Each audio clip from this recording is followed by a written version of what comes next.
Welcome to episode 1010 of The Sleeper and the Bust. I'm Justin Mason, rolling without Jason Collette today. Unfortunately, he had a last-minute cancellation, but that's why I bring in some ringers. That's why I bring in some guests. I'm bringing in Marty Tallman from Triple Play Fantasy. Marty, welcome to the show. Justin, thank you so much for having me on. I consider this podcast to be on the Mount Rushmore of fantasy baseball podcasts. So to have the opportunity to come on here, talk baseball with you on a Sunday morning, doesn't get better than that. So thanks. Well, I appreciate the kind words. Why don't you let people know who you are for those who don't know you, and kind of tell them where you can reach on social media, talk about what you do over at Triple Play, because you guys are just blowing up, kind of came onto the scene, a couple of years ago, not even a couple of years ago, really. I think I just realized, or I just got like one of those on this day notifications, like I was on the Triple Play Fantasy podcast a year ago today for the first time. Yeah. I think actually a year ago, a couple days ago. So tell people a little bit about Triple Play. Tell people a little bit about yourself, because you're awesome. Thank you. Yeah, so Triple Play started in 2020. You know D. Mendy, Eric, Art, all the guys over there. They're great dudes. We're pumping out stuff for fantasy baseball, fantasy football, basketball, pretty much anything we can get our hands on. And as for me, I am the lead fantasy baseball analyst at Triple Play, so I focus only on baseball myself, which is kind of a bummer right now as what we're going through, but I digress. We'll be fine there. And as far as podcasting, you can find me on the Triple Play Fantasy Baseball show that we do every week. Me, David, Doc, and Art. And then I'm also working on the it's called The Call Up. It's on the Triple Play Fantasy YouTube channel, where Christian Crespo and I are actually breaking down every single farm system across Major League Baseball. So we've tackled the AL East, the AL Central, and now we're going to go on to the AL West. So having a bunch of great guests there. You can find us on the Triple Play YouTube channel. And continuing just to write, I'm getting my ranks out, and it's draft season's like tomorrow, basically. So we gotta get things moving.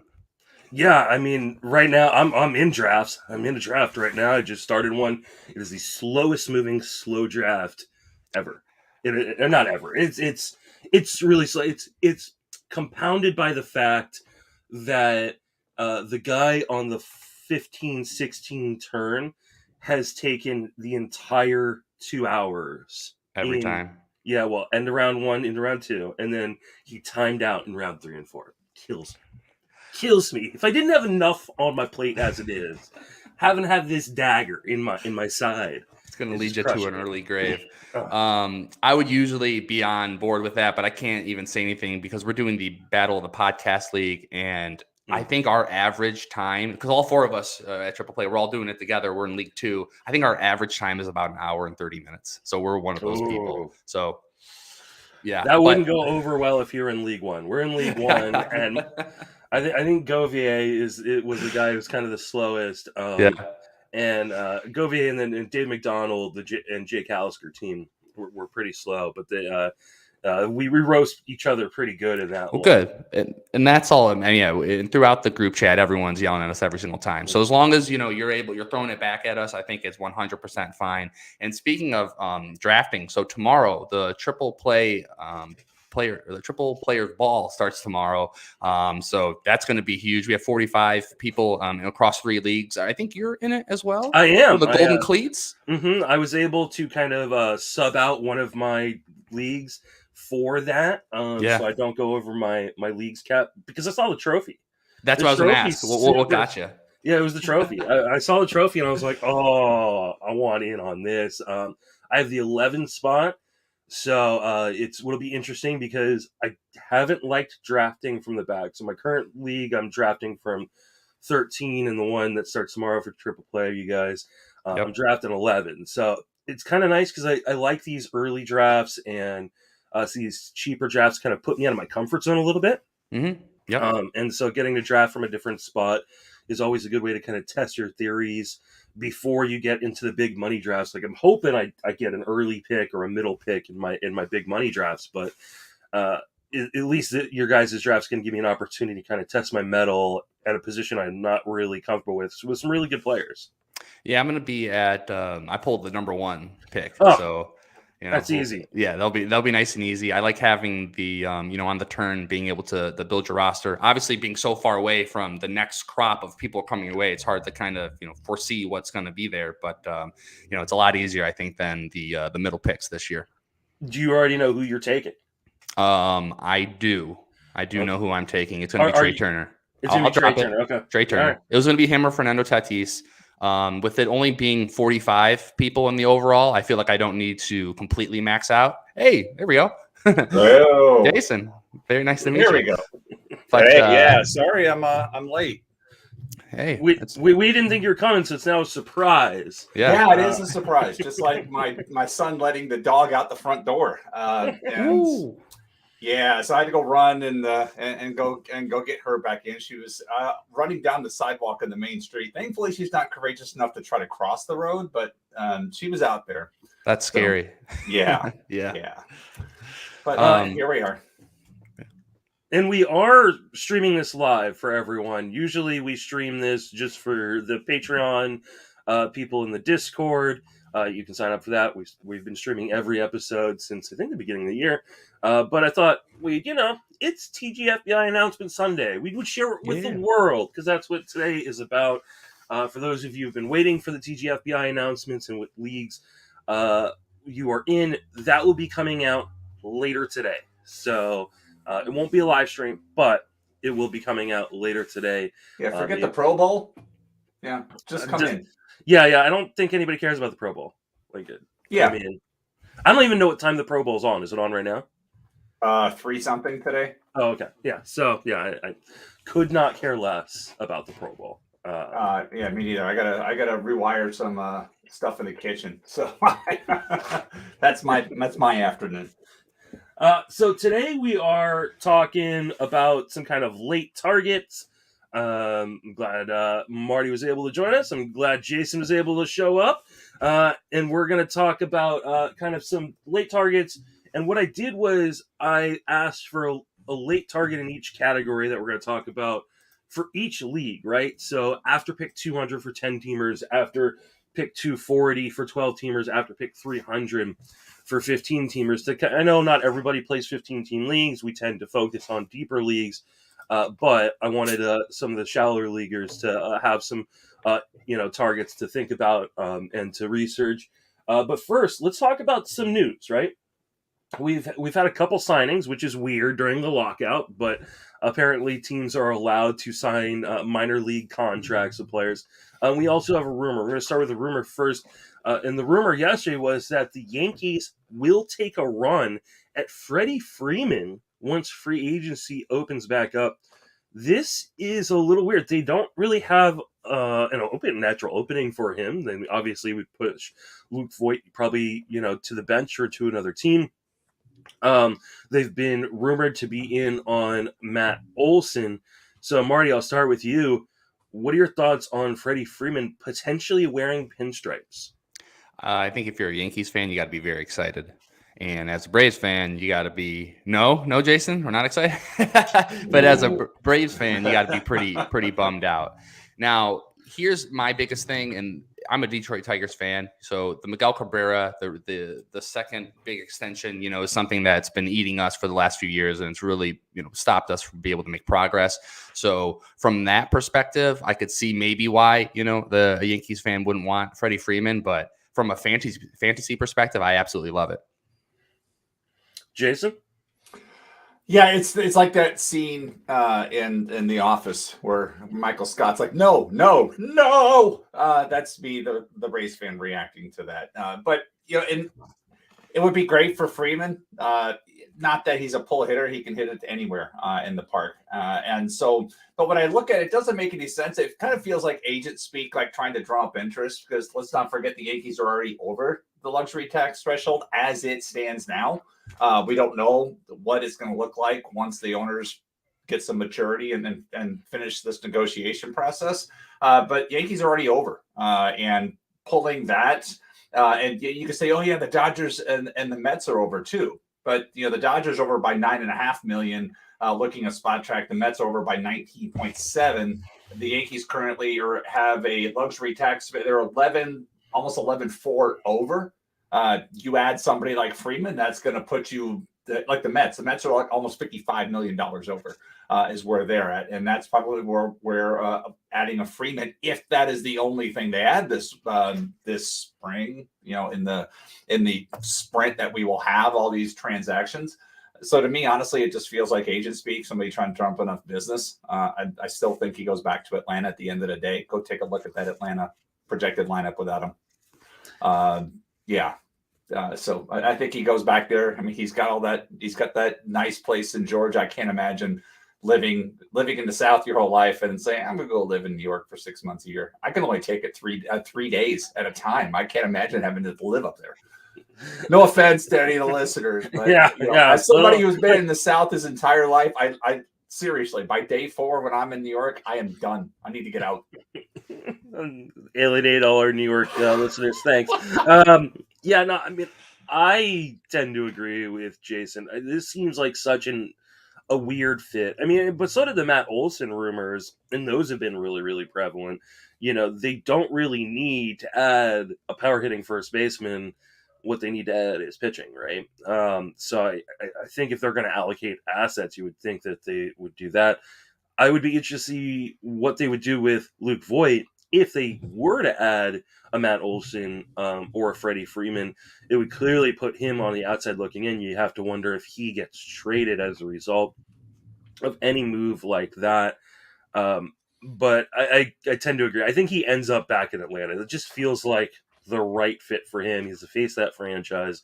I think if they're smart, they're going to do whatever it can to bring back a guy who just helped them win a World Series. Hey, Marty's got a valid point. Back half of that Miggy deal has been really, really bad. We talked about back when, what was it, 10 years ago, 8 years ago? Oh, Baltimore must re-sign Chris Davis. Not that I'm saying Freddie Freeman's going to age like Chris Davis, but I mean, they had to do it.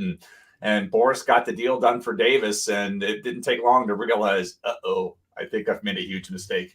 They're still paying it. So, yeah.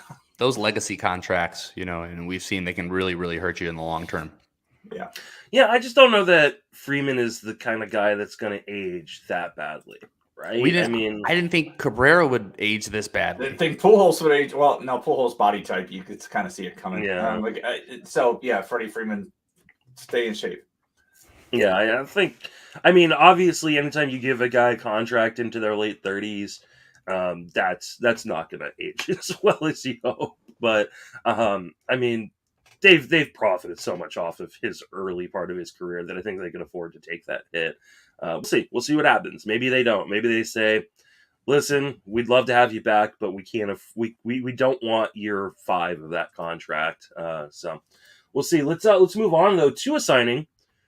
Gordon Beckham had a workout with the Twins and showed enough where they offered him a minor league contract and $1 million if he makes the opening day roster. Jason, do we care?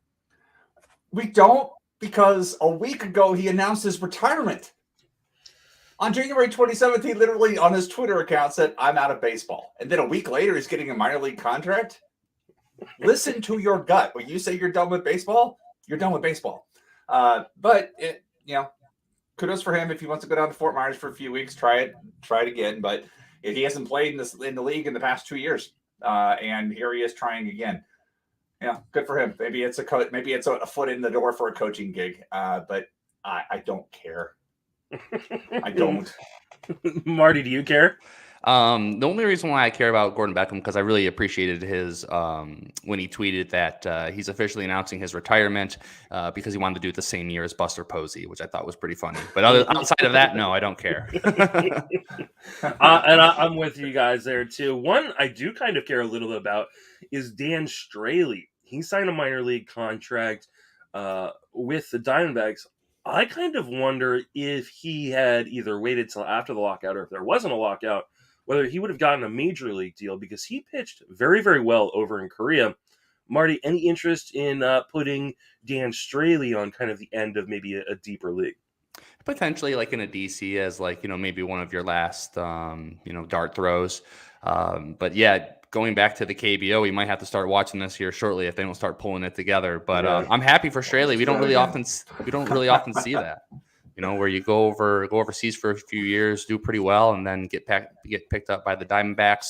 The Diamondbacks need all the help they can get, so it's possible he can make the major league roster. Jason, you interested in Dan Straley? My last 2 picks in my DC 50 were Michael Lorenzen and Brad Keller.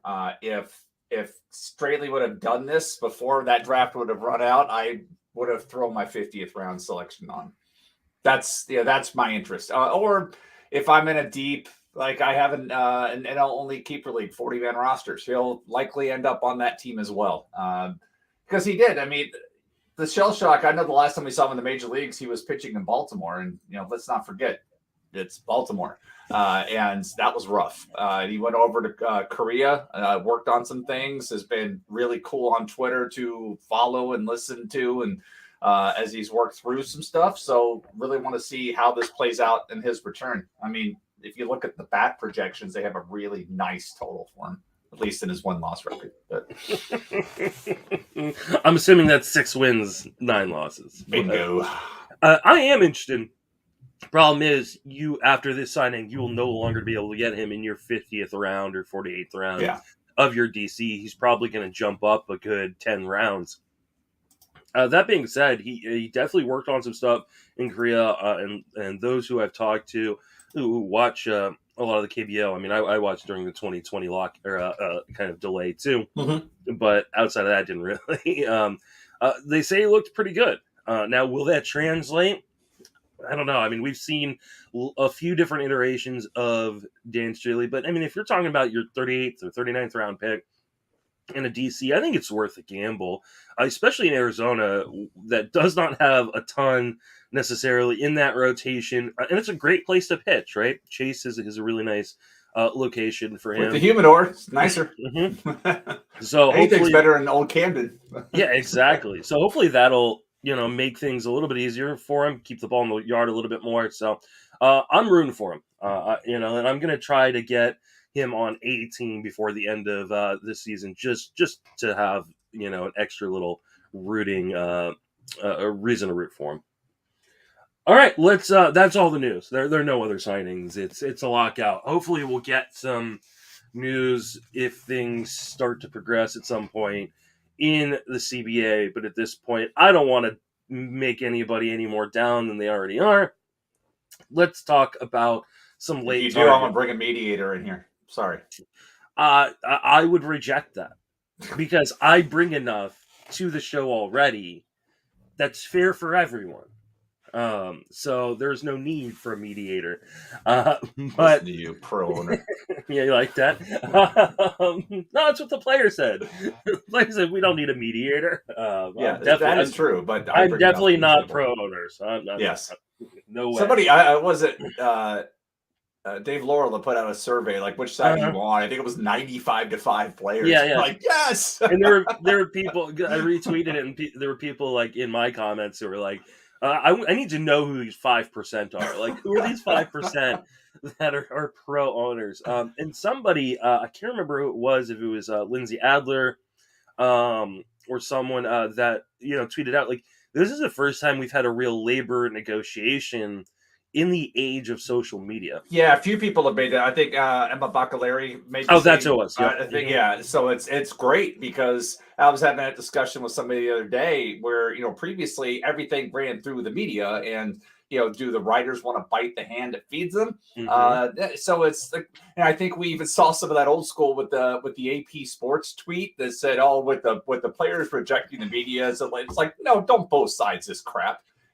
They would unlock the door, the players would come back in. Now, would they potentially then go on strike like they did back in the spring of '95? Yes, and then you can both sides it if you wish, But no, everything right now has been one side of this equation. And with that, I'm going to shut up. Just give me spring training. I literally have tickets to spring training games, and I'm like, oh, come on, man. Yeah, yes. There was a part of me when Tout got moved to the online. That thought, oh, maybe I'll go to First Pitch Florida, and hang out there. And yep, those are the tickets I have. Yeah, go see some spring training games. And then I went, I don't know that we're going to have spring training games.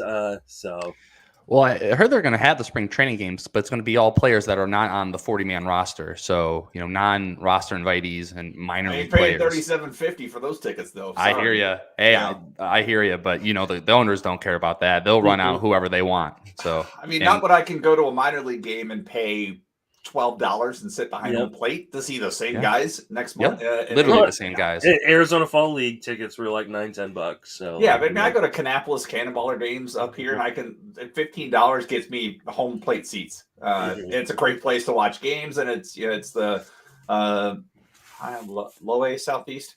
Either way, great place to watch games. May even do a mini season ticket package this year, because I think I ended up going to 8 or 9 games last year. I think packages start at 10, so I might as well go more. Let's move into our late round targets. We're going to start with speed. And so I asked you guys to each, pick someone going after pick 200, someone going after 240, and someone going after 300. Let's start with going after 200. So this is mainly for 10-teamers. Marty, who's your guy?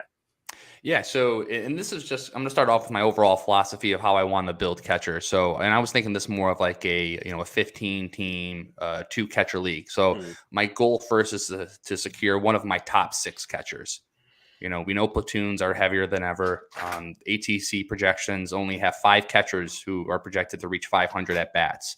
So I want to be able to secure a stud, one in my top 5, top 6. And then from there around, after pick 200, who stands out to me is Christian Vasquez for the Boston Red Sox. His current ADP over the last month is 209. And similar to what you guys covered last episode about what makes Nathaniel Lowe stand out a little bit more at first base is a guy who can chip in steals at a non-speed position. So last year, Vasquez had 8 stolen bases. His sprint speed isn't anything to write home about. There's nothing crazy there, but he has the willingness to do that. And when you look at his ATC projections for 2022, he's projected for 10 home runs, 6 stolen bases with a 255 batting average. So, be able to get close, maybe 6-8 steals from the catcher position is something that makes me really happy. And as my second catcher, I think it's a good look.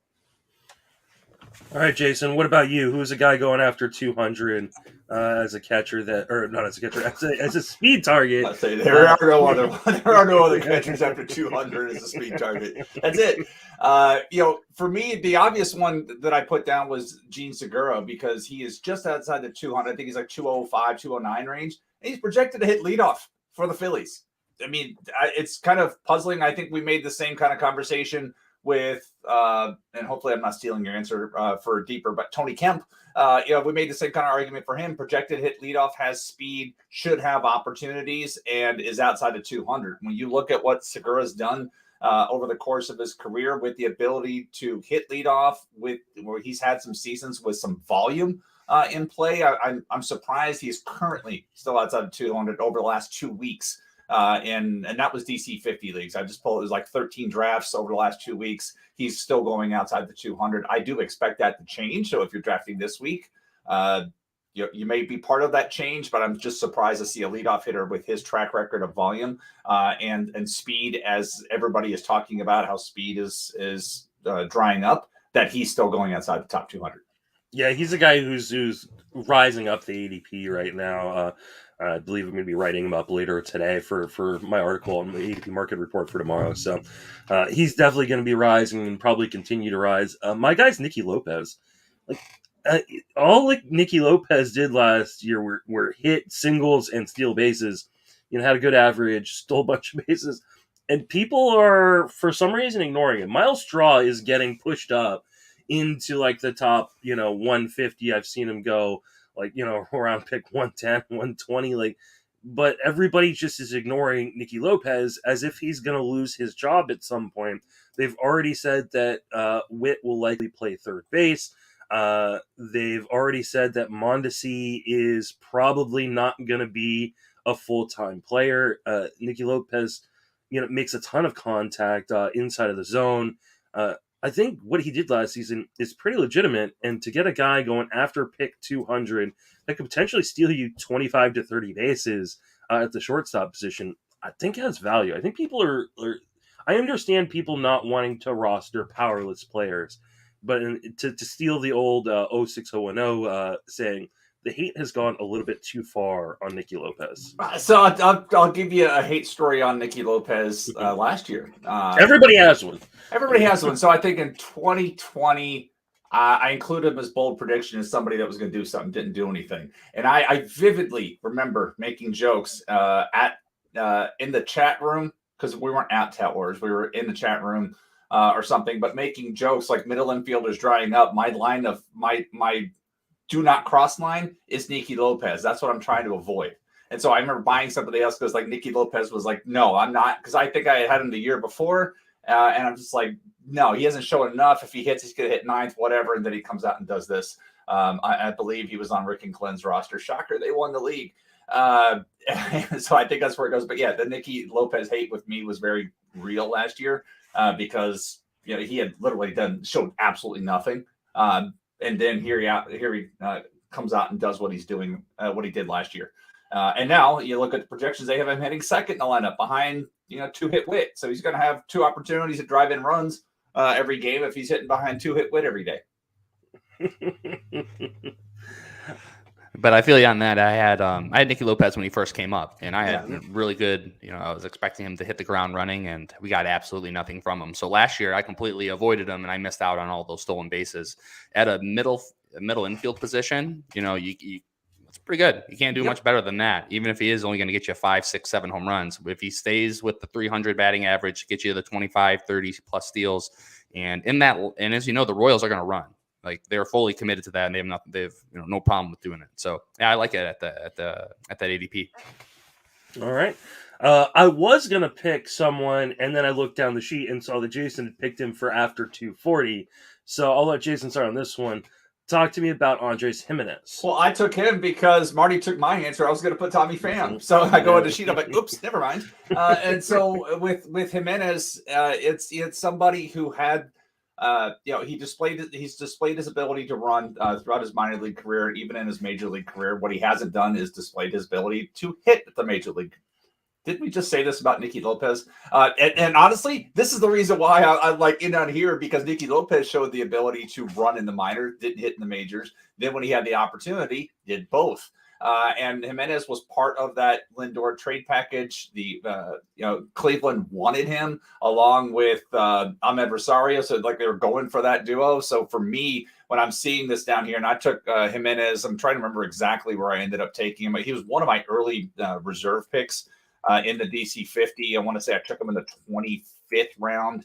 But his ability, you would figure he's going to have multi-position eligible. I took him in the 23rd. So he was right there, and I punted and waited a few selections. I got Rowdy Tellez because if this was a real draft, I had a corner infield spot open, and I went with Gimenez and took Tellez like 4 picks later with that. So I do like the guy because I feel as he has the chance to be this year's Lopez, where the bat catches up with the legs.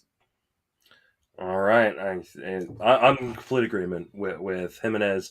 Marty, talk to us about Tommy Pham. Tommy Pham, yeah. So his ADP is at 262.93. He's a free agent, so there's obviously a little bit of unknown there. But I was very encouraged because one of the biggest things when we talk about Pham is his inability to stay healthy and play a full season. So last year he played a career high 155 games. Over those games, he hit 15 home runs. He stole 14 bases. And he only batted .229, but his OBP was .340. So he walks with some of the best of them. His ATC projections have him for 2022 with 14 home runs, 16 stolen bases with a .253 batting average. At post 250, I absolutely love where Pham's at. Yeah, I like Pham too. I'm interested to see where he ends up, though. I think that's gonna determine a lot. And he can even move up more for me, depending on where he lands. I don't think where he was with the Padres, they let him run a little bit, but we were always a little concerned about him being able to stay healthy. Now he's able to show that. I think he'll be able to sign a multi-year contract, and we'll see though. All right, I was torn on a couple different guys, so I'm just gonna double check the sheet, make sure neither of you guys are talking about one of those guys later. But kind of in this spot for 12 teamers, Garrett Hampson is interesting. Another free agent is Jonathan VR. VR is one of those guys that seems to have turned into a super utility guy for a few different teams at this point. We know he's got a little bit of pop in his bat. He has the ability to take a walk, but he also just steals bases. And I think the fact that he does not have a team yet is one of the reasons why his price is so depressed. He had a really awful start to the season last year, in which I dropped him in one of my main event leagues, and then ended up having to punt speed later on because I didn't have enough stolen bases. But I think VR is a guy that people are sleeping on a little bit. Also, my boy Garrett Hampson. I mean, is this the year he finally gets to play? He's like 29 years old. They That's gave young him for Rockies. 29. Sweet spot. Exactly. Perfect, right? Let's not start the younger guys and give Garrett Hampson finally a full-time chance. I think he's gonna play unless they bring in other players, which they've, I guess, been rumored to be on. But those are my two guys at this spot. Marty, tell me your guy post 300 that you're interested in picking up for speed. Yeah, so post 300, looking at Max Kepler. So last year he hit 19 home runs while stealing 10 stolen bases. His batting average was down, but when you lift up the hood here and you look at his underlying numbers, his walk, he still is in the 77th percentile for a walk. So he's going to get on base plenty. He doesn't strike out too much. He's still hitting the ball pretty hard. 71st percentile in barrel percentage. ATC projects Kepler this year to hit 25 home runs and steal 10 bases. So he's only 28 years old.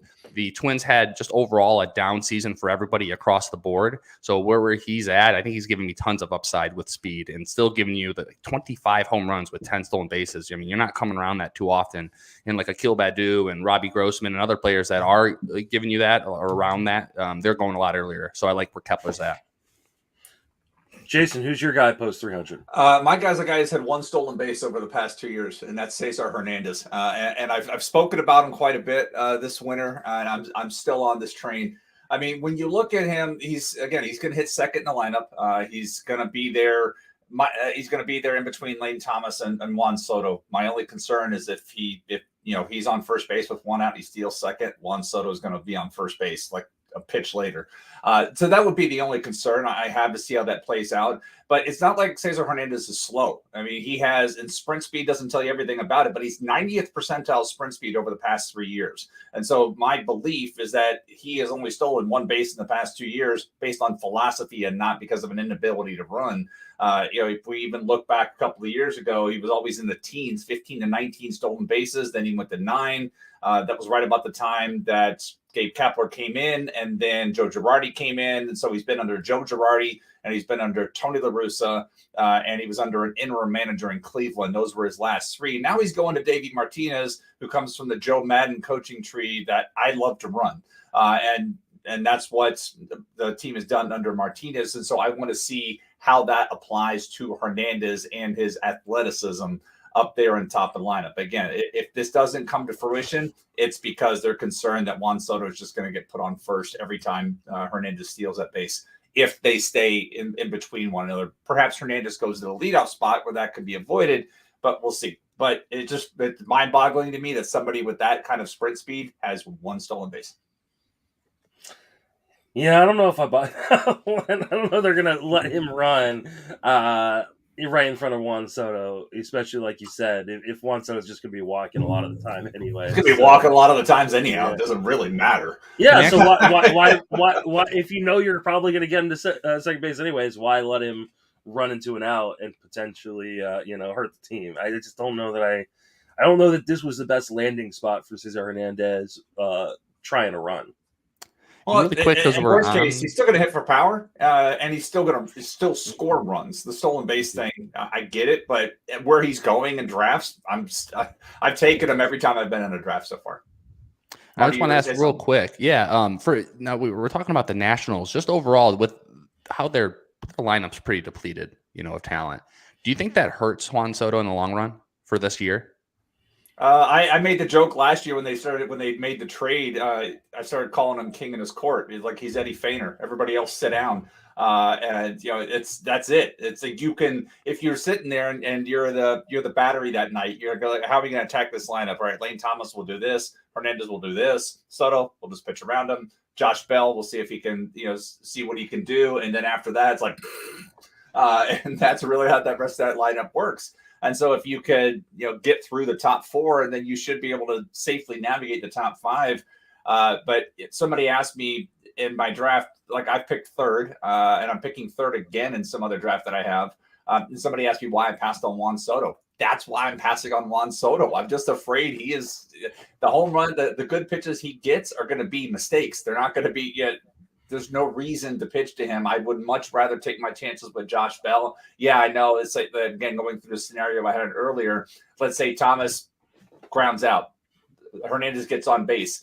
I'll walk Soto. That's 2 men on to face Josh Bell. I know the run expectancy changes, whatnot, but then it's like, okay, can I just load the bases and face Yadi Hernandez and try to get a double play and be out of the inning?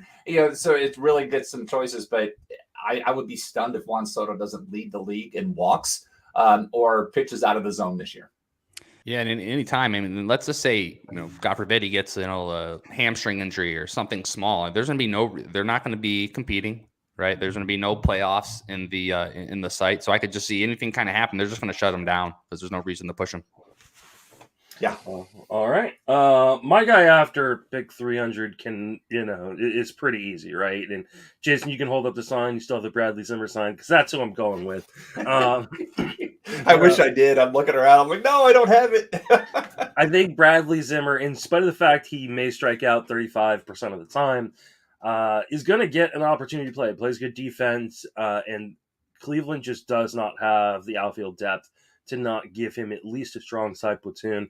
And I think in a strong side platoon, he can steal 20 bases with, clear upside for more. So a lot of other guys that are interesting after pick 300. But Bradley Zimmer is the guy who I just keep falling back on. Cleveland doesn't have the outfield depth. Yeah. Certainly 2016, 17, 18, 19, 20. It's like every year it's been the same story. It's crazy. Yep. Maybe that's where Tommy Pham should go. It might not be a bad spot for him, actually. I mean, I wouldn't like it for my Bradley Zimmer teams, but that might not be a bad spot for them. Though I think Pham's probably going to want more money than Cleveland's probably willing to spend, but we'll see. Let's move into average boosters, right? Averages like speed in the sense that it's kind of hard to find. So, who's a guy, Marty, that you're targeting after pick 200 that might help you boost your average? Yeah, so for me, it's going to be Jeimer Candelario. So third baseman for the Tigers. ADP is currently at 225. It's been well documented all offseason how shallow third base is in general. Thus, the corner infield position, is a little bit more shallow.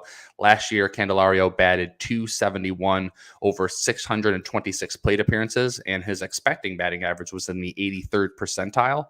So, everything I see for him there, he walks at a really good rate. His ex-WOBA is in the 78th percentile. His ex-slug was in the 73rd percentile. People just, after he was, a bigger prospect for the Cubs, and then he got traded, and he's been kind of quiet, since he's been here in the Tigers. But I think he's going to be quietly a good addition to help you boost up your batting average at a shallow position.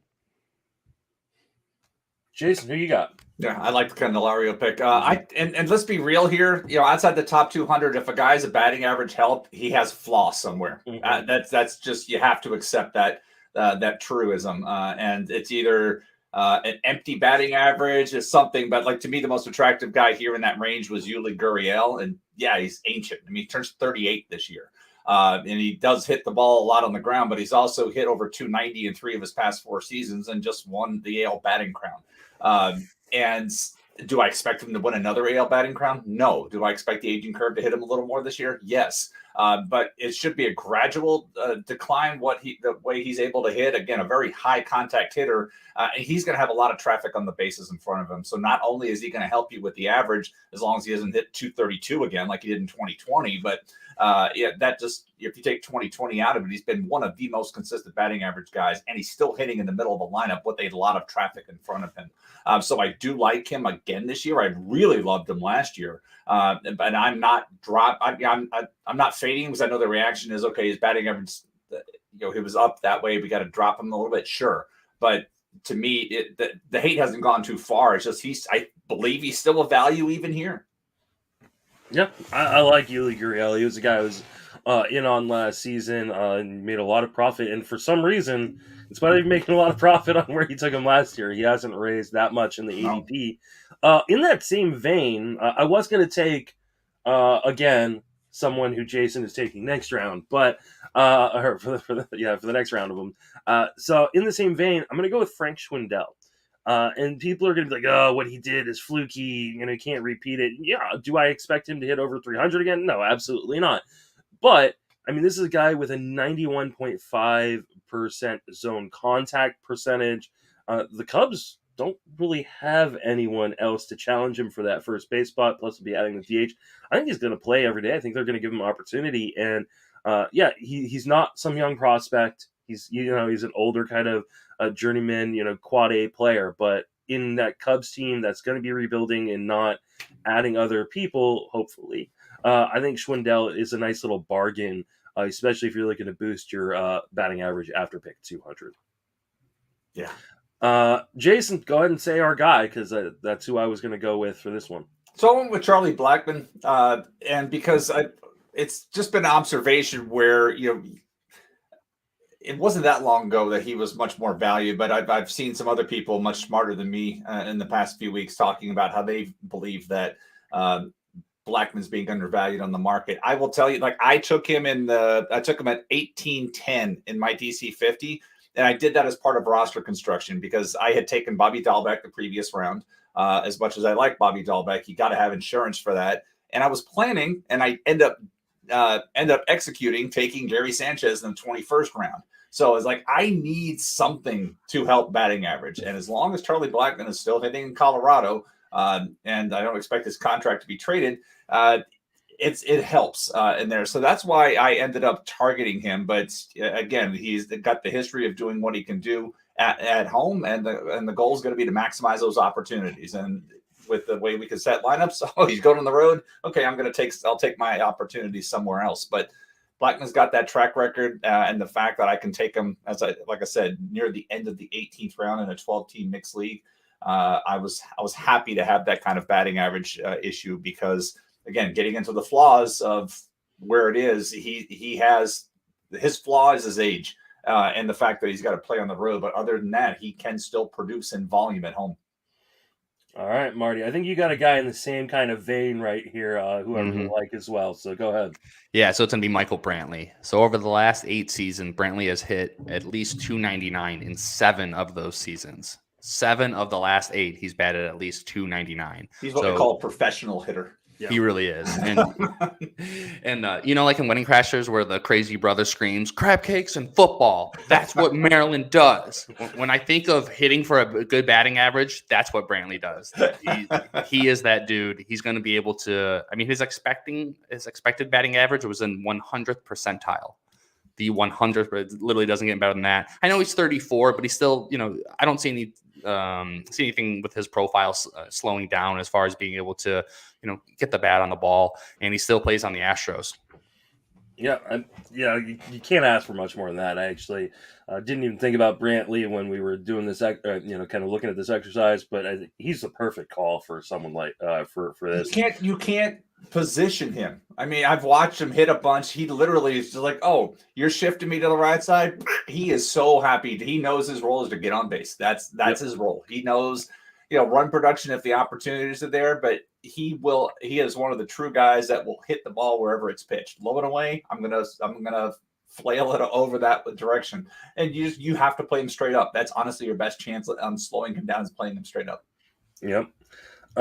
My guy is not an old guy like you guys have picked. It's Nick Madrigal.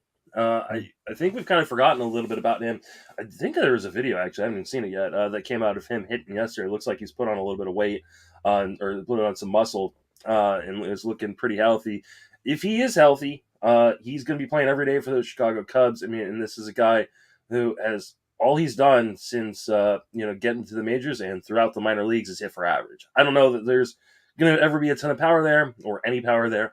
I don't know how many stolen bases we're necessarily going to get, but dude can set the table and hit for average. And so if you're looking for that late Nick Madrigal at your second base spot, I think it's a little bit forgotten about. I think he's going to be an interesting guy because he's projected to hit 9th. Nico Hoerner projected to hit 8th. Both guys very similar. I mean, Madrigal elite bat the ball skills, but Hoerner is no slouch on his own. And if I'm managing the Cubs, I'm putting those two guys together and allowing Madrigal can get on base. Okay, let's do hit and run because with Hoerner on base because Madrigal can control the ball, bat the ball skills so well, set up hit and run to flip the lineup back over to the top. Now that we no longer have to worry about pitchers ruining the offense down at the bottom, these two guys could work well together. I too don't feel that Madrigal is ever going to hit a double-digit home run total. Craig, if you're listening, I know you're probably already direct messaging me that I'm wrong, but I'm not wrong in that. But again, he has elite bat to ball skills, and if they do the hit and run, that's only going to help him hit for average. The only problem is I don't expect him to run because remember he's coming off that serious hamstring. He had to have that stuff sewn back. He completely tore his hamstring from the bone. Had to have that sutured back in. And so that's the only thing I don't expect in Mariah. I truly look at it like a really empty batting average, but it could be a really, really good empty batting average. Yep. All right. When I see real quick, just about the Cubs, just in general, I see like just the market is just down on the whole team, just across the board. As it probably should be, but maybe correct. I think that's going to give you a lot of opportunity, for those, the Frankie Schwindells of the world that come out of nowhere, they're going to play, every single day. So, I really like what I'm seeing there. Carlos Marcano saying, "Hey, he's the man. Big fan of Marty." I'm a big fan of Carlos. So we had Carlos on recently. Yep. He's an awesome last dude. week. Yeah, that's right. This week is I've had 2 mouth surgeries and TGFBI going, and it's been a rough week. The days have been long for me, so I can't tell what's what anymore. Let's move on to guys post 300 for batting average. Marty, who you got? Yeah, and this is where it starts to get pretty dirty. So Jeff McNeil's my guy. He's going his ADP is 317. He has the second base outfield eligibility. Last year was obviously a really down year for McNeil and pretty much the rest of the Mets just in general. But when you look at his career, so over 1,450 plate appearances, McNeil has batted 299 with a 364 OBP. So you combine that with, he doesn't strike out too much. And I believe overall the Mets are going to have more production. I think they're going to be a better offensive team this year. I believe the talent's going to mesh better. And McNeil, he's going to be at the bottom of that order. But he's slated to start at second base. And, if he gets the plate appearances, he's going to be able to maintain that good batting average throughout the season. Yep. I mean, I think McNeil's one of those guys that may need another landing spot though. Like if are the Mets gonna say like, hey, with what we're bringing in or what we've brought in, we don't have enough plate appearances. Maybe they can trade for some extra pitching. Maybe they could. I don't know what to do with McNeil right now. I've never been a McNeil guy. I was fading him last year. I'm probably going to continue to fade him until we have a little bit more clarity on what his playing time situation looks like. Yeah, it doesn't look crystal clear, so we're going to have to wait on that. And I think the 2019 season where we started to see him hit some home runs, I think that's far in the past, and that was more of the bouncy ball. But like I said, post 300, looking for somebody who can hit around 300, I'll take him. I think that's fair. Jason, post 300 average booster. Luis Arias. He has a career batting average in the major leagues of 313 over 3 years. All he did in the minors was hit. All he's done in the majors is hit.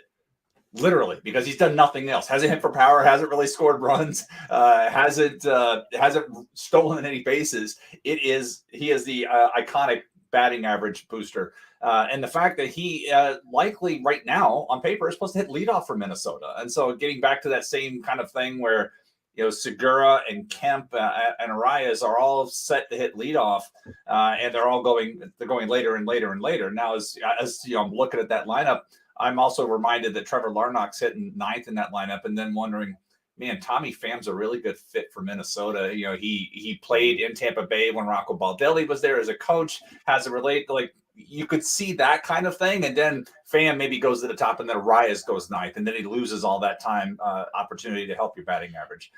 But for me, Arias has been somebody that I've been attempting to target as I try to get him in this DC 50, and I screwed up. Somebody took him at the top of the 25th round. So when I took Tellez, I was like, okay, he'll make it back to me, and he didn't. And Arise did not make it back to me. So I ended up taking a picture that we're going to talk about in a minute. But that's where that swung. I was really hoping to get Arise to go along with the Blackman and the Pham batting average anchor that I'm hoping for with Pham. And I missed out because Team 1 screwed me. Yeah, that happens. I don't have to worry about getting sniped anytime soon because the guy who has taken every minute of the turn is now on the clock in my draft. So, man, what was I on the other day? I made 4 picks during something. Oh, the Turn 2 podcast when I was on with Rob Silver and the guys. I made 4 picks at the end because things were flying in the final rounds. See, that's dedication. That's what we need. Get these things moving. Were they good picks? I don't know. I'm actually in the process of listening to that. I'm about a half an hour in, so looking forward to hearing. An hour went 2. Yeah. I mean, getting you and Rob Silver together is not going to make for a quick podcast. That's it. So, my guy is. It feels like everybody's favorite sleeper, and that is Connor Joe. And speaking of leading off on a mediocre bad team, Connor Joe is projected to lead off for the Rockies. Hit 285 last year with an XBA of 283. We all know that Coors helps kind of boost up people's averages. That lineup is not going to be as good as it's been in past years, but it's still Coors, and he's still potentially going to be leading off for that team. So give me Connor Joe after pick 300. I'll take the gamble there. He's somebody that I picked up last year as well, and rode him the last month or two before he got injured for the rest of the season. But yeah, he should be there. It's a great ballpark. There's plenty of plate appearances. It is the Rockies, so we never actually know what's going to happen. But at that pick, hey, you can't go wrong. Yeah, most generic name ever. That too. Yeah, John Dowd, Connor Joe. Let's move on to starting pitching. Going after pick 200. Jason, who you got? Jordan Montgomery. Do not quit on him, man. It is, in fact, I talk about him quite a bit on the Turn 2 podcast. When you look at why I'm always a fan of him is, I kind of comped him to a modern day Jimmy Key, right? He doesn't pitch off his fastball. He pitches off his other stuff. His fastball is there to help set up his other stuff, but he throws 5 pitches and he'll throw 4 of them to righties and lefties. So he keeps guys guessing. What was frustrating last year was he made 30 starts and had 6 wins because he had some of the worst run support in baseball. He was getting 3.2 runs per game. And you think about, it's the Yankees, but it seems like the running joke was too many home runs. Their offense was based on home runs. It felt like the games that he was starting in, they weren't hitting home runs and they weren't scoring. But for him, he led the league with 17 no decisions.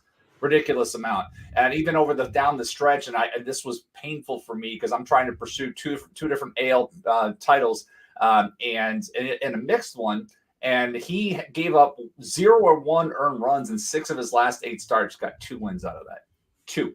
And wins were such a tight category across the board last year, and for him to go to get 2 wins out of that level of start was just unheard of. Dude can't be that unlucky again this year. So I'm back in on Jordan Montgomery at his price. And if you've been in a draft with me, you know that because I've taken him. All right, Marty, who's your guy? Patrick Sandoval. So talking about, darlings of the fantasy industry, over the last, 6 months, his value has absolutely increased a lot. So over in 2021, over the 87 innings he pitched, he had a 3.62 ERA, a 4.03 WHIP. The K percentage, pretty good, 25.9. Walk percentage at 9.9%. So when I see Sandoval, I see a guy who has, some potential, unlimited potential that we, haven't seen yet. And what's really funny is he's an Angels pitcher. He's projected to pitch 142 innings, which isn't that much. But for the Angels, he's projected to pitch the most out of anyone on that staff. So at the current price that he's at and what I've seen him, I like his ground ball rate, 51.1%. And I think 2022 is going to be a big year for him. Yeah, I'm in on Sandoval as well. So it's a great call. It feels like the industry kind of does the Charlie Brown kick on football thing with him every year, but maybe this is the year Sandoval finally connects. Let's go watch him pitch. Mm-hmm. Let's go. It's fun when he's on. Just go watch him pitch. I'm like I remember having to trade him to clinch a deal as I was chasing one of those AL pennants that I didn't win. And it's going to hurt me to watch Sandoval pitching for somebody else because I had him as a $5 reserve pick last year.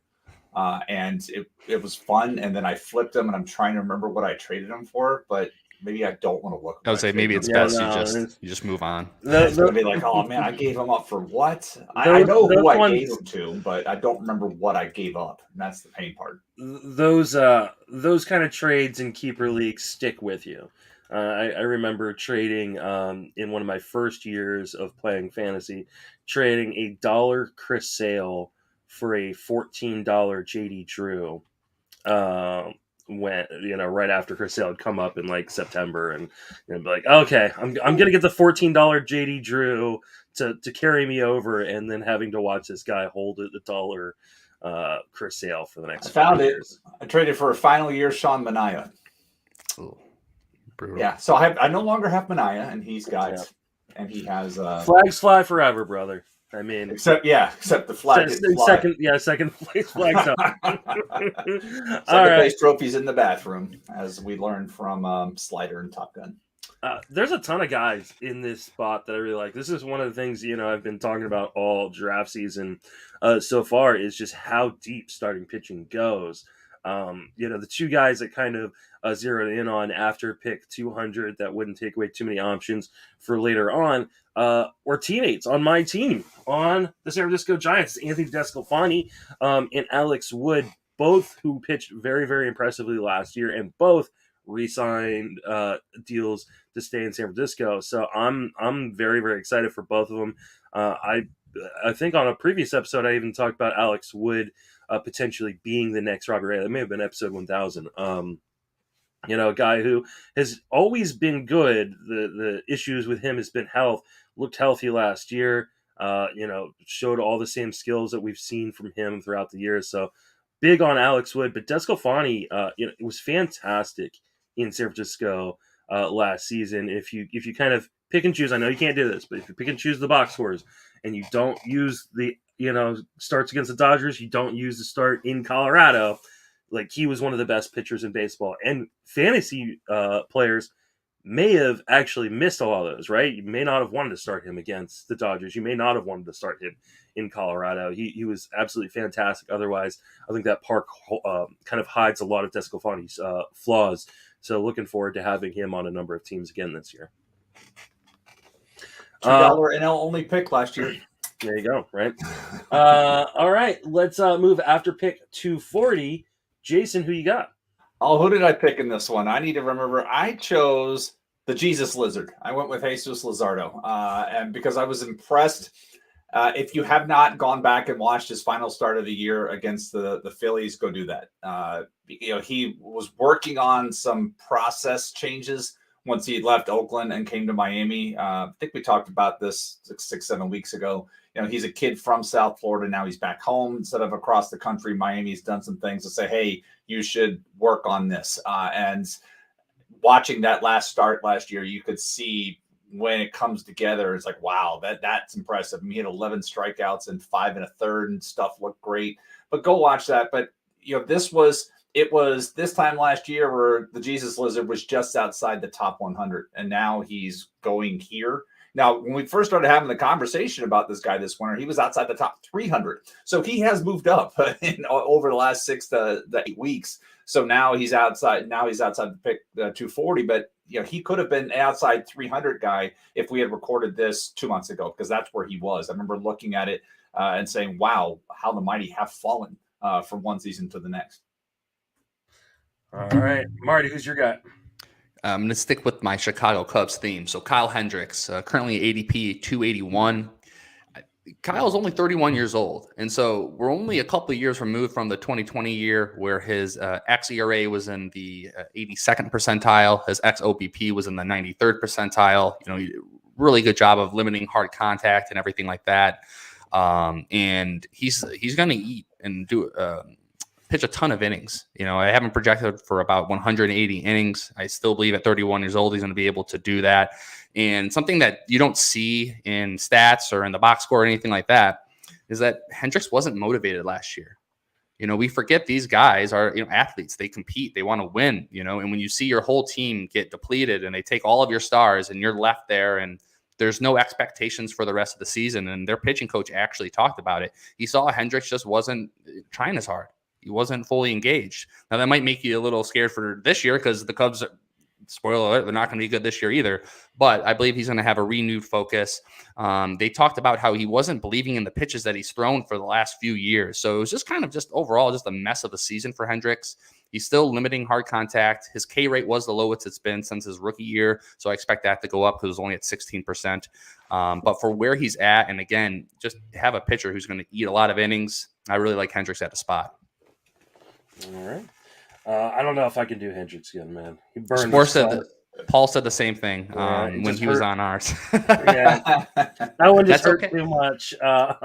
That's okay. I'll get him, and we can talk about it next year. Yeah, I'm rooting for him. Hendricks is a guy that I've liked for a number of years, but yeah, I don't know that he burned me pretty hard. I think I had him as a top 25 pitcher last year, so that hurt. Drew Rasmussen is a guy that I keep falling on in drafts, and I think people are afraid of taking Tampa Bay pitchers, but he was really, really impressive. And I think, and Jason will probably speak to this one way or another, I think he's likely locked in to one of those rotation spots. Good fastball slider guy.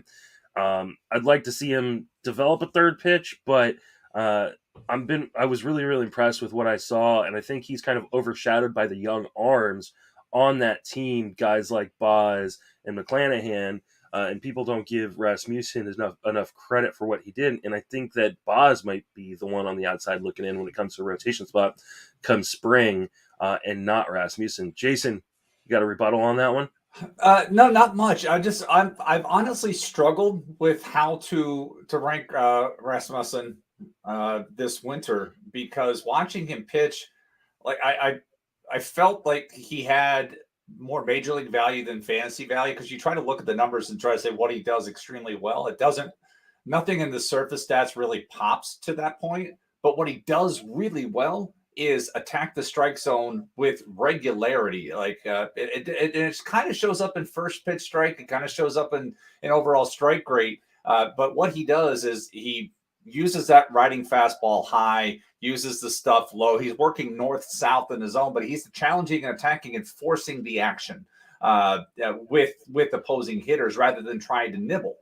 Because quite frankly, he doesn't have the command to nibble. He's not good enough. But if he's like, hey, here's Zanino or whoever, Mejia, I'm going to set up here, and he misses it, but he is attacking the strike zone because he trusts his stuff enough. And I wish more guys would do this. But what was very impressive to me is to watch him, how his pitches per plate appearance could be really low compared to other guys. Like all of a sudden you look up, we're in the fifth inning. He has 70 pitches. This is great. And he would do this against disciplined lineups. He would do it against undisciplined lineups. And then, there are times, postseason, Boston got to him type of thing, but that's going to happen. They're a really good lineup. But that's why I have really tough time valuing him, because of I appreciate the approach. I just don't know if it's sustainable long-term, given his unpolished repertoire. Doesn't really have the off-speed pitch yet. It's not like he doesn't want to use it, but he hasn't used it enough yet for me to fully buy in that this is a guy who's going to give me 6 innings every time he's out there. All right. Before we move on to post 300, I do have a question from the chat. Jeff is asking, I have the 5th pick. Should I go Cole or what batter would you grab? If Cole's still there at pick 5, I'm taking Cole every time. Jason, any thoughts on where you would go at pick 5? Only I would agree and take Cole as well, as long as it depends what the rest of his plan looks like for roster construction. If it's one of these things where, hey, I have a plan. If I take Cole, this is what I'll do, then be ready to execute that. If you came in with this is what I want to do, switching from, like using the example earlier, Juan Soto went 5th in my draft. So if you had a plan of like targeting a Soto or something, and all of a sudden you're looking at it saying, hey, I got to take Cole, be prepared to address how that's going to change the rest of your plan, especially in the first few rounds, because you're trying to add up your categories as you move through. And if you've done that, what are your pitching targets? I mean, we've talked about some pitching targets here. This may be your next round of pitching targets. It may be the Jordan Montgomerys and the Jesus Luzardo and the Kyle Hendricks. That may be your SP2, depending on how you attack things. But have a plan of attack for that. But I agree. If Cole's there at the 5, just the way pitching has kind of been uncertain, I have a really tough time passing on him. Marty? Yeah, Cole's my number 1 pitcher. So if he's there at the 5th spot, I don't have any problem taking, that's if Tatis and, Turner and Soto, they're all gone, because my number 1 thing I need to get is a guy who's going to hit me, around 300, get you double-digit stolen bases and, at least 25 home runs. So if those guys are gone, immediately, Cole's my next. That's who I'll go to. Yeah, I mean, easily my top 5 are Trey Turner, Jose Ramirez, Cole, Tatis, and Bichette. So, you can't go wrong with a top 5 pick this year. So one of those guys will be there for you. But I love getting Garrett Cole there. Hard to pass up on those stolen bases, but depending on the size of your league, should be someone there in the 2nd round for you. Somehow in my draft, I got Cedric Mullins in the 3rd round. People just giving me championships. Starting pitcher after pick 300 there, Marty. Adbert Alzolay from the Chicago Cubs once again. So ADP's at 347.96. I love that he's only 26 years old. He rates well in Eno Sarris's Stuff Plus model. He posted a 3.81 Sierra last year, which is a lot better than his 4.58 ERA. The K percentage, it's 24.7, which is around the league average. The ground ball rate isn't as good as I'd like to see, but as a young guy with good stuff, and essentially anything after, we're at pick 350 here. So if he's your 5th, 6th starting pitcher, I like that for your roster. Yeah, Jason's stealing mine right here, so I'm going to let him go. Well, I said that. I said back in October, Andrew Heaney was this year's Robbie Ray. I'm not running from that. If he stinks, then I have, oops. I know this has been a Justin guy for a couple of years, but when I was asked this question at First Pitch Arizona, sitting at a table talking with Jeff Erickson, this is the guy that I came up with looking through the conditions of what Robbie Ray was coming into the season. The conditions were one good fantasy season with a bunch of bad ones. He had, Heaney obviously has that. Above average strikeout rate, Heaney has that. Continue a case of gopheritis thanks to a lot of fly balls. Heaney has it. Perpetually bad ratios, he has it. Issues with splits, he has them. Extreme issues, 3rd time through the order penalty, he has them. That was Robbie Ray this time last year. That's Andrew Heaney now. Goes to the Dodgers. Obviously should enjoy some nice run support, should fall into some wins, much like Ray did. Ray had the 2nd best run support of all pitchers last year. That certainly helped. Yes, he pitched well around that, but wins obviously was a big part of his fantasy value last year with that. And he's with a club that recognizes not leaving guys out there too long and has good bullpen options to help protect wins. So that's why I continue to advocate for rostering Heaney and have in fact done so. You're not going to get an argument from me on it. Me neither. I'm targeting him on the back end as well. Just. Who knows? He might find that extra gear, and the Dodgers are able to do that. So he was exciting. My 25th pick in the 25-3 is where I took him. Yeah, that Dodgers rotation is not what it used to be. He's gonna have an opportunity here. All right. Since he stole Andrew Heaney, I'm gonna Andrew Heaney is a guy that I am the Charlie Brown trying to kick the football with every year. And this guy I'm going to talk about is another guy who it feels like is starting to develop that a little bit. That's Nate Pearson, who has really struggled with health the last couple of years. I had a sports hernia that ended his season last year, but he's completely healthy. We saw a bullpen from him the other day where he's looking really sharp. We know he can strike people out, and that I think he's going to develop into being a really, really good young starting pitcher for the Blue Jays. That Blue Jays team is pretty dangerous, and I think people underrate how good that rotation is. Hyunjin Ryu had a down season last year, but I think he's going to bounce back. Another guy you can get late around pick 200, but Nate Pearson, my pick for after 300. Yeah, and that's I can't really think of any pitchers had more of a roller coaster to begin their career, and kind of huge expectations and then, getting hurt and everything like that. I potentially see him as a bullpen guy, until I'm able to see him, really get in there and be consistent. But yeah, I mean, what he flashes is super exciting. So this is going to be the year we're going to have to see something, because he's still a prospect, which seems impossible, but he is. Yeah. But I mean, as we see the fantasy industry, when a prospect does not succeed, the fantasy industry just gives up on them. They suck. So yeah, I mean, it's They're a bust. I love these guys that are still performing at high levels, and but the industry has kind of given up on them because they weren't successful or didn't get to the majors as quickly as they wanted them to. So let's move on to reliever picks. Who's a reliever that you're taking after pick 200 there, Jason? Me, Jake McGee. Said this last year. I'm still there. Justin, what was the mantra last winter? Don't trust Gabe Kapler. There you go. And so it still applies this year because I know that Camilo Doval is projected to be the closer. But again, we're talking about a guy with fewer than 30 innings of major league experience and a minor league track record of walking a bunch of dudes. And if that happens again, where does Gabe Kapler go? He's got options. He's got McGee, who saved 31 last year. He's got Tyler Rogers. So he has options. And he's never shown the desire to just hand the ball off to the same guy every game. Even before Doval's surface last year, it was still matchups. Sometimes it'd be McGee, sometimes it would be Rogers. And so for me, when I'm looking, and McGee's done it, yeah, he's a one-trick pony. It's just all fastballs and a show-me slider every now and then. But he's a unicorn. It works for him. And the fastball continues to ride. So for me, I would love to get him in this range as a closer 3, as we continue to see, especially in main event and different formats where closers continually decline. If you're looking for a guy that can give you 20 saves after around 200, this is the dude. All right. Marty, who you got as a reliever going after pick 200? Yeah, and I think it's super important what Jason said as far as, we're talking about your relief pitcher number 3. So these guys better not be your first or your second. For me, I'm investing in, one of my top 10 guys, maybe to hopefully get 2 of them by, round 12 or something like that. So I don't have to, it's just closer. I don't want to have to worry about it this year. Yep. I just want to be able to get the guys that are supposed to be there to do their thing.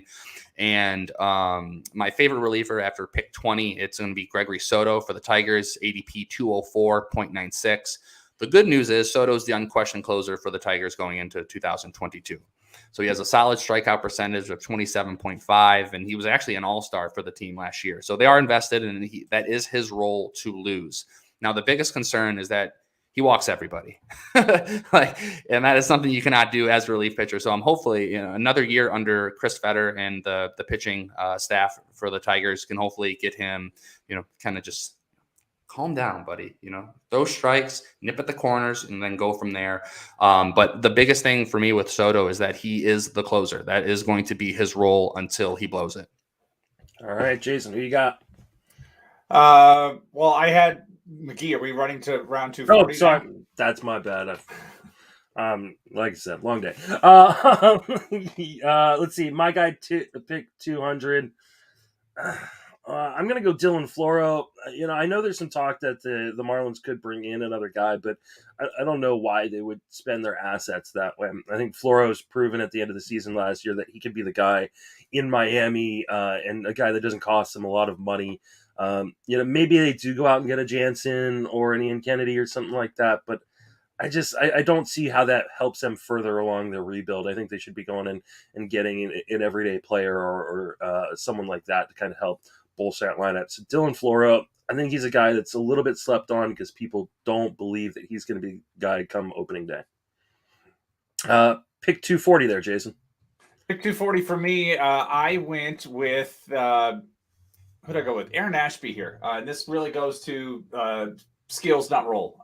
Right now, we don't know exactly where he is going to work. He could be a swing guy, could be in the rotation, could be in the bullpen.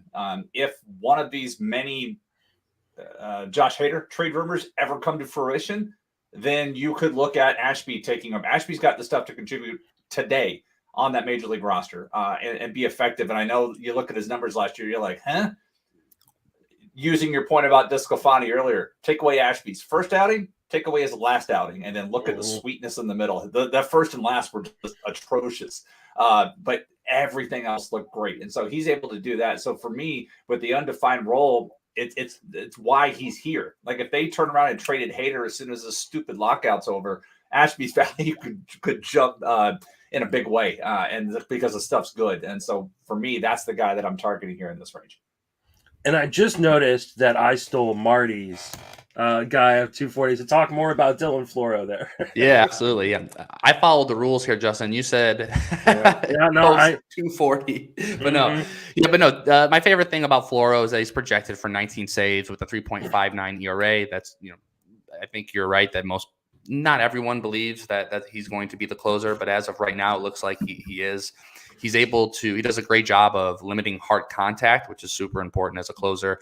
I would like to see more strikeouts and for him to walk less people. His walk percentage is in the 35th percentile, which you just can't have, as a closer. But at his ADP, Floro, I like that. Like you said, if you get close to 20 saves this late in the draft, it's going to be a good pick.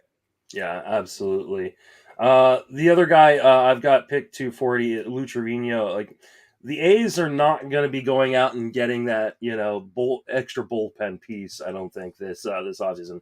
I'd be surprised if they spent another dime even on like mowing the grass or anything in Oakland. I mean, they're put goats out there. Yeah, they're just goats from a local farm. They're going to have their minor leaguers out there with scissors. Kind of trimming the grass like that. That's how bleak things are in Oakland. So you have to really look at their roster as constructed. And Trevino's the guy, man. He was good down the stretch for them. I think he's a really, really cheap closer. Could get 15 to 20 saves for them this year. And when you're talking about a guy going that late, it's just bonus pick, right? So, all right, Marty, go ahead and give me your guy post 300. We're getting really deep into this. Yeah. Try to steal Justin's. Try to think about what it is. We're getting deep and dirty with the pick 300, and this is, I swear I'm not a Cubs fan, and this is the last Cub I'm going to bring up. I just noticed as I'm going through this, I'm like, geez. I feel like you should take the over on Cubs wins this year. Because, I mean, you're just hammering the Cubs all day. I am. Rowan Wick, ADP at 332. ATC projects him for 14 saves. He's never pitched more than 33 innings, at the major league level. So that's obviously a huge concern. But he has the role right now. Stuff looks pretty good. He won't have that many save chances, I believe. But, like I said, anything post 300 where you're able to get the closer, I think it's a good investment. All right, Jason, who you got pick post 300?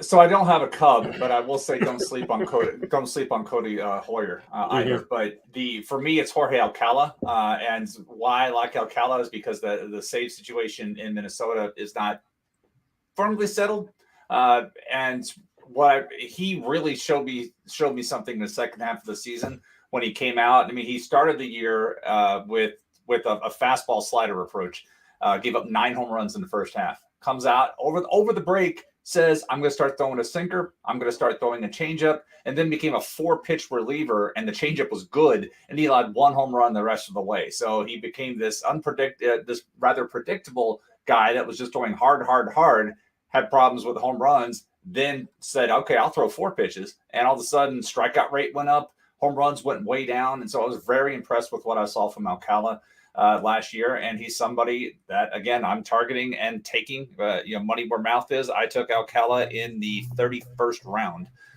With that, I was hoping to get Hoyer in that one, but he went 2 picks before me in the 39th. I was like, because he was definitely on my target list of relievers. Because my investment in closers was Clase, Knebel, and Kittredge. So I decided I was going to target relievers. Took Steckenrider, took Alcala, took Tyler Wells. And I was looking to get Hoyer as the 4th guy in that mix, and that didn't happen. So we'll have to see how saves play out. All right. I'll finish it out with the guy who I've rostered on the most amount of teams so far this season in my drafts. And that's because I think he is the closer coming into 2022, but everybody's drafting someone else a little bit higher, and that's Kyle Finnegan. And Kyle Finnegan is, I think he's going to start with a job.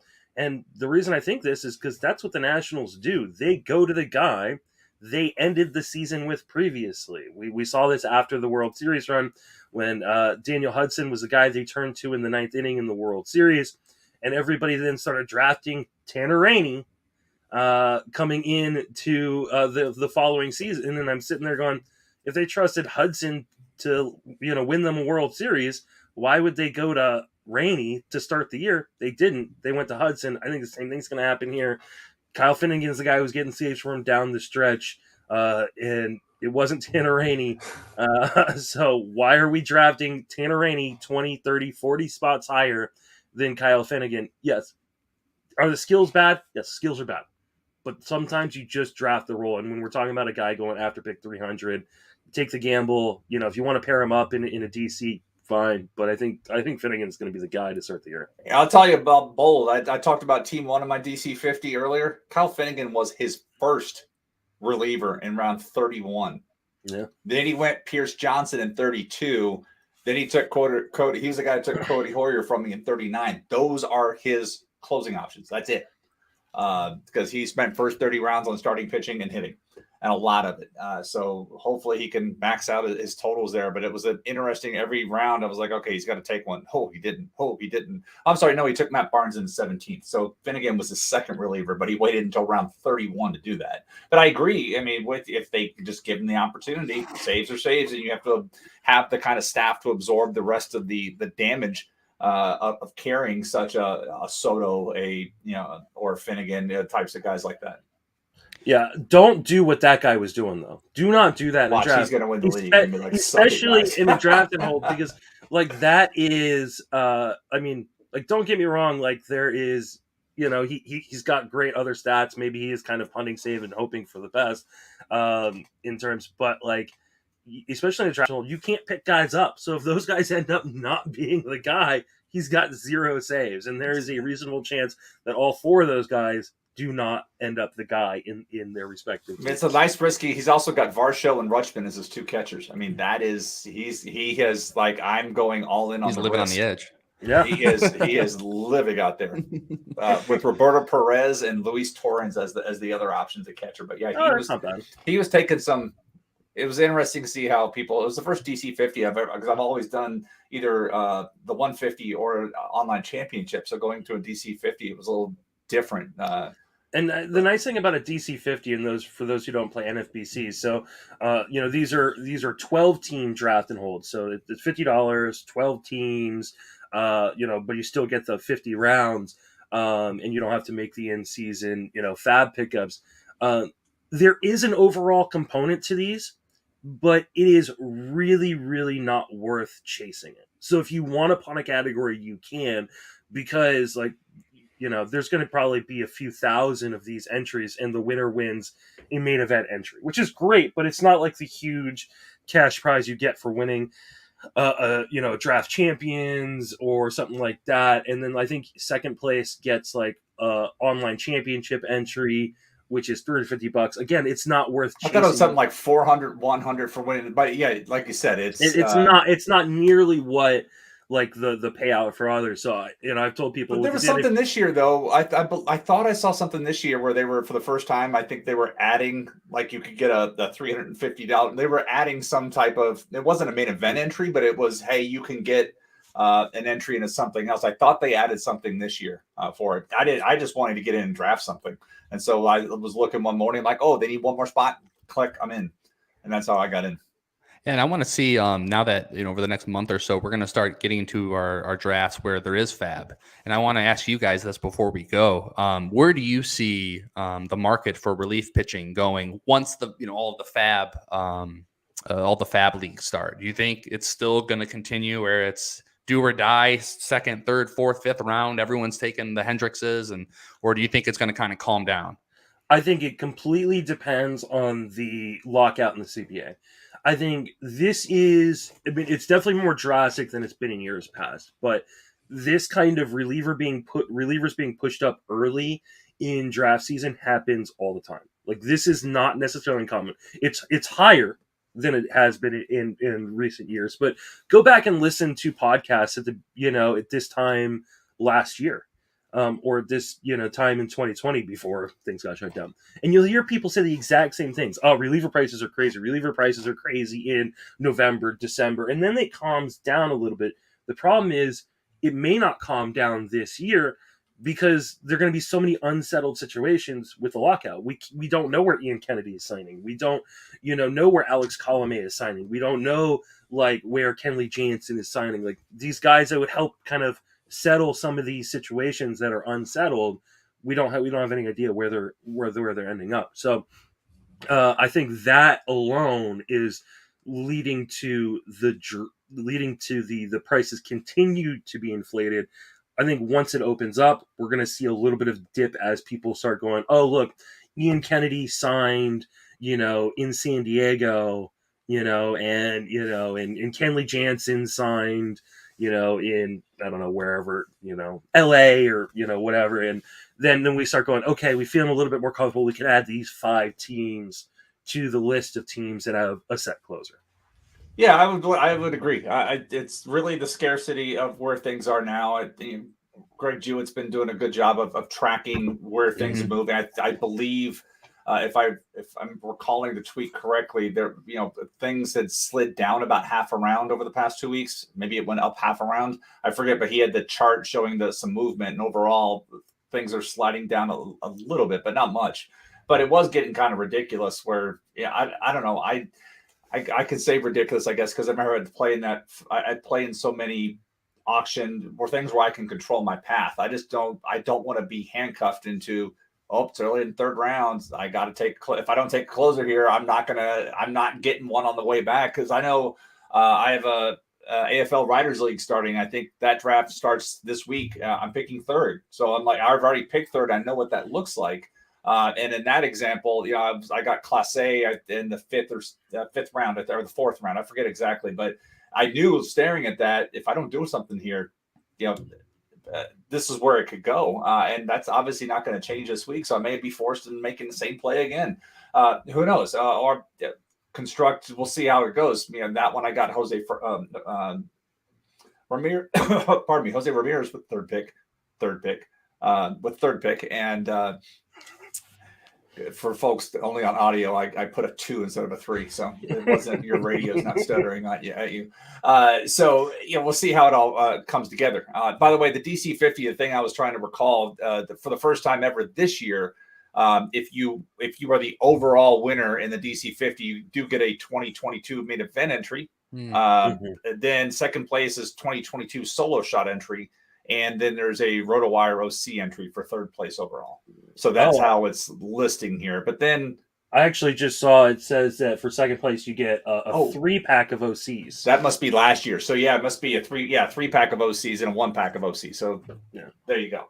OCs are great. I finished 2nd place in an OC last year. All right. But until the weekend trying to win it, I had a chance to win it, but I finished 2nd. All right, that's going to wrap us up for this episode. Marty, thank you so much for joining us. Yeah, thank you guys. This was as I anticipated. It was a blast. Learned a lot, and you guys, what you guys do is absolutely incredible. I mean, they have over 1,000 episodes. I know you two haven't been on every single one of them, but to be able to carry this, for lack of a better word, this brand, for so long and have just as much as enthusiasm, and you guys bringing the show back to the people, always inviting new people on the industry, experienced people on the industry, everywhere in between. From a distance, we all appreciate it. Well, we appreciate the kind words. Remind everybody where you can reach on social media, and then plug everything you do at Triple Play. Yeah, so you can always find me on Twitter at Marty_Tallman. If you're watching the broadcast, you can see there in the corner. Writing, podcasting, doing everything I can for my boys at Triple Play Fantasy. You can find us at tripplayfantasy.com, and we'll be doing the fantasy baseball podcast, once a week all throughout the year. There we go. Jason, where can you reach? What are you working on? My facial reaction is because I just got assigned my draft pick. I'm picking 15th in an online draft. Mm-mm. I know. I was that was not. I want to say in my KDS that was my 8th or 9th. Mm-hmm. No. I had said I wanted one. It was my 8th because I said I wanted 1 through 7, and then I went 15 backwards from there. Because who was I listening to the other day? Oh, the podcast where James Anderson had Rob Silver on. He was talking like he's picked 8th or 10th in like 3 different drafts, and he's hated every one of those selections. So I'm like, okay, I'd already, my previous one, I had said 1 to 7, but then I was like, okay, I want to get it at the end. So yeah, I'm picking 15th, and that draft just kicked off, and I'm sure somebody's gonna get auto picked at 1-1. But the draft starts in 10 minutes.